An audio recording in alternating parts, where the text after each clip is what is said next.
ഓരോ ദിവസം കൂടുമ്പോഴും ടെക്നോളജി വർദ്ധിച്ചുകൊണ്ടിരിക്കുകയാണെന്ന് നമുക്കറിയാം. ടെക്നോളജിയുടെ സഹായം ഉപയോഗിച്ചിട്ട് നമ്മൾ പ്രയാസമുള്ള കാര്യങ്ങളൊക്കെ എളുപ്പത്തിൽ ചെയ്തു തീർക്കുന്നു. അതിനായി ഇപ്പോൾ ആധുനിക മെഷീൻസും വാഹനങ്ങളുമൊക്കെ ഉണ്ട്. അത്തരത്തിലുള്ള ചില ഭീമൻ വാഹനങ്ങളെക്കുറിച്ചാണ് ഇന്നത്തെ ഒരു വീഡിയോയിലൂടെ നമ്മൾ നോക്കാൻ പോകുന്നത്. അപ്പോൾ അധികം പറഞ്ഞ് സസ്പെൻസ് പൊളിക്കാതെ നമുക്ക് വീഡിയോയിലേക്ക് കടക്കാം. NASA crawler transporter. Crawler transporter എന്ന ഈ ഭീമൻ വാഹനം ഉപയോഗിച്ചുകൊണ്ടാണ് ലോകത്തെ ഏറ്റവും വലിയ ബഹിരാകാശ ഏജൻസിയായ നാസ അവരുടെ ഭീമൻ സ്പേസ് ഷട്ടിലുകളെയും റോക്കറ്റുകളെയും ഒരിടത്തു നിന്ന് ഒരിടത്തേക്ക് മാറ്റുന്നത്.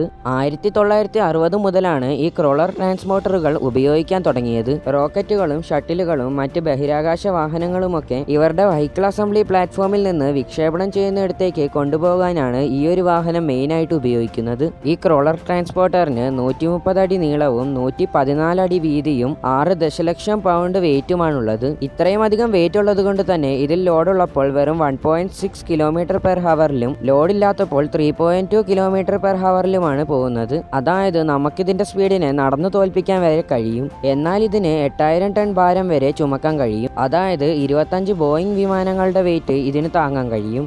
കാറ്റർപില്ലർ 797. മൈനിങ് ചെയ്യുന്ന സ്ഥലത്ത് വലിയ ജോലികൾക്കായി വലിയ ട്രക്കുകളും വാഹനങ്ങളും ആവശ്യമുണ്ടെന്ന് നമുക്കറിയാം. അത്തരത്തിലുള്ള ലോകത്തിൽ തന്നെ ഏറ്റവും വലിയ ട്രക്കുകളാണ് കാറ്റർപില്ലർ 797 സീരീസ് ട്രക്കുകൾ. ഹെവി ഡ്യൂട്ടി മൈനിങ്ങിനും നിർമ്മാണ ആവശ്യങ്ങൾക്കും വേണ്ടിയാണ് ഈ ട്രക്ക് കൂടുതലായിട്ട് ഉപയോഗിക്കാറുള്ളത്. ഒരു കാറ്റർപില്ലർ ട്രക്കിന് ഒരേ സമയം 350 ടണ്ണിലധികം ഭാരം ചുമക്കാൻ കഴിയും. ഇത് ലോകത്തിലെ തന്നെ ഏറ്റവും പവർഫുള്ളായ ചരക്ക് വാഹനങ്ങളിൽ ഒന്നാണ്.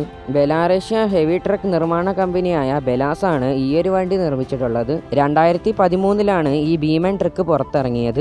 2 ഡീസൽ എഞ്ചിനുകളാണ് ഈ വാഹനത്തെ ചലിപ്പിക്കുന്നത്. 65 ലിറ്റർ കപ്പാസിറ്റിയാണ് ഓരോ എഞ്ചിനുമുള്ളത്. ലോഡില്ലാത്തപ്പോൾ മണിക്കൂറിൽ 64 കിലോമീറ്റർ സ്പീഡിലും ലോഡുള്ളപ്പോൾ 40 കിലോമീറ്റർ സ്പീഡിലും ഇതിന് സഞ്ചരിക്കാൻ കഴിയും. The big bike. പേര് പോലെ തന്നെ റിയൽ ലൈഫിലുള്ളൊരു ഭീമൻ ബൈക്കാണിത്. ഫാബിയോ സിയാനി നിർമ്മിച്ച ഈ ഒരു ഭീമൻ ബൈക്കിന് 2014 ഗിന്നസ് വേൾഡ് റെക്കോർഡിൽ ഡ്രൈവ് ചെയ്യാൻ പറ്റുന്ന ഏറ്റവും വലിയ മോട്ടോർ സൈക്കിളായിട്ട് ഇതിനെ അംഗീകരിച്ചിരുന്നു. 16 അടി 8 ഇഞ്ച് ഉയരമുള്ള ഈ ഒരു ബൈക്കിന് 5.5 ടണ്ണോളം വെയിറ്റ് ഉണ്ട്. ഇതിന്റെ മോട്ടറിന് 280 ഹോഴ്സ് പവർ ആണുള്ളത്. ഗിന്നസ് വേൾഡ് റെക്കോർഡിൽ ഇടം നേടാനായിട്ട് ഇതിന്റെ ഡ്രൈവറിന് ഈ ഒരു ബൈക്ക് 100 മീറ്റർ ഓടിച്ചു കാണിക്കേണ്ടിയും വന്നിട്ടുണ്ട്.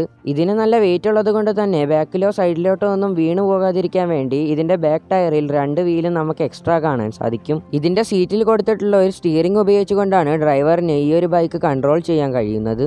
Dodge power wagon. ലോകത്തിലുള്ളതിൽ വെച്ച് തന്നെ ഏറ്റവും വലിയ ട്രക്കാണിത്. സാധാരണയുള്ള ട്രക്കിനെ അപേക്ഷിച്ച് ഇത് വളരെ വലുതാണ്. ഒരു കോടീശ്വരനായ ഷെയ്ഖിന്റെ ട്രക്കാണിത്. ഇതിന് 50 ടണ്ണോളം വെയിറ്റ് ഉണ്ട്. എമിറേറ്റ്സ് നാഷണൽ ഓട്ടോ മ്യൂസിയത്തിലാണ് ഈ ഒരു ട്രക്ക് പ്രദർശിപ്പിച്ചിട്ടുള്ളത്. കൂടാതെ 4 എയർ കണ്ടീഷണർ ചെയ്തിട്ടുള്ള ബെഡ്റൂം, ലിവിംഗ് റൂമുകൾ, ബാത്റൂമുകൾ എന്നിവ ഈ ട്രക്കിലുണ്ട്. ഇതൊക്കെ കാണുമ്പോൾ ഈ ട്രക്ക് ഡ്രൈവ് ചെയ്യാൻ കഴിയുമോ എന്നതായിരിക്കും നിങ്ങളുടെ സംശയം. എന്നാൽ ഈ ട്രക്ക് ഡ്രൈവ് ചെയ്യാൻ കഴിയുമെന്നതാണ് അത്ഭുതം. ഈ ട്രക്ക് സാധാരണ പവർ വാഗൺ ട്രക്കിനേക്കാളും 8 മടങ്ങ് വലുതാണ്. ഈ ട്രക്കിന്റെ ടയറും വളരെ വലുതാണ്. ഇതിന്റെ അടുത്ത് ചെന്ന് സാധാരണ ഉയരമുള്ള ഒരു മനുഷ്യൻ നിൽക്കുകയാണെങ്കിൽ അയാളൊരു കുള്ളനാണെന്നേ നമുക്ക് തോന്നുകയുള്ളൂ. അത്രയ്ക്കും വലുതാണ് ഈ ട്രക്കിന്റെ ടയറുകൾ. കൂടാതെ ഈ ട്രക്ക് 100% സ്ട്രീറ്റ് ലീഗലാണ്. അതായത് ഈ ട്രക്കിനെ റോട്ടിലൂടെ ഓടിക്കാൻ മോട്ടോർ വാഹന വകുപ്പ് ഷെയ്ഖിന് അനുമതി നൽകിയിട്ടുണ്ട്. ആന്റനോ 225. ലോകത്തിൽ ഇന്നേ വരെ നിർമ്മിച്ചതിൽ വെച്ച് ഏറ്റവും വലിയ വിമാനമാണ് ആന്റനോ 225. ലോകത്തിലെ ഏറ്റവും വലുതും ഏറ്റവും ഭാരമുള്ളതും ഏറ്റവും കൂടുതൽ ഭാരം താങ്ങാൻ ശേഷിയുമുള്ളതാണ് ഇത്. US സ്പേസ് ഷട്ടിലിന്റെ സോവിയറ്റ് പതിപ്പായ ബുറാൻ എന്ന വാഹനം വഹിക്കാൻ വേണ്ടി സോവിയറ്റ് എയറോനോട്ടിക്കൽ പ്രോഗ്രാമിന്റെ ഭാഗമായിട്ടാണ് ഈ ഒരു വിമാനം രൂപകൽപ്പന ചെയ്തത്. 1988 AN225 ആദ്യമായി പറന്നുയർന്നത്. അന്ന് മുതൽ വിമാനം ഓടുന്നുമുണ്ടായിരുന്നു. വിമാനം നിർമ്മിച്ച കമ്പനി ഒരേ ഒരു AN225 മാത്രമേ നിർമ്മിച്ചിട്ടുണ്ടായിരുന്നുള്ളൂ.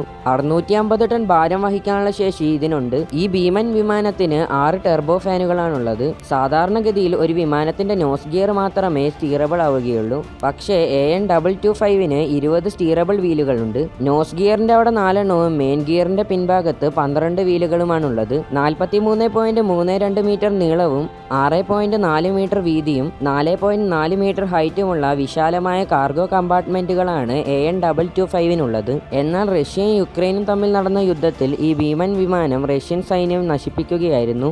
പിന്നെ നിങ്ങൾക്ക് ഇതുപോലുള്ള ഇൻട്രസ്റ്റിംഗും ഇൻഫോർമേറ്റീവുമായ വീഡിയോസ് ഇഷ്ടമാണെങ്കിൽ ഈ ചാനൽ ഒന്ന് സബ്സ്ക്രൈബ് ചെയ്ത് വീഡിയോയ്ക്ക് ലൈക്കും കൊടുക്കുക. പിന്നെ നിങ്ങൾക്ക് ഈ വീഡിയോ കണ്ടപ്പോൾ അതിൽ ഏറ്റവും ഇഷ്ടപ്പെട്ട വാഹനം ഏതാണെന്ന് ഒന്ന് കമൻറ്റ് ചെയ്തോളൂ.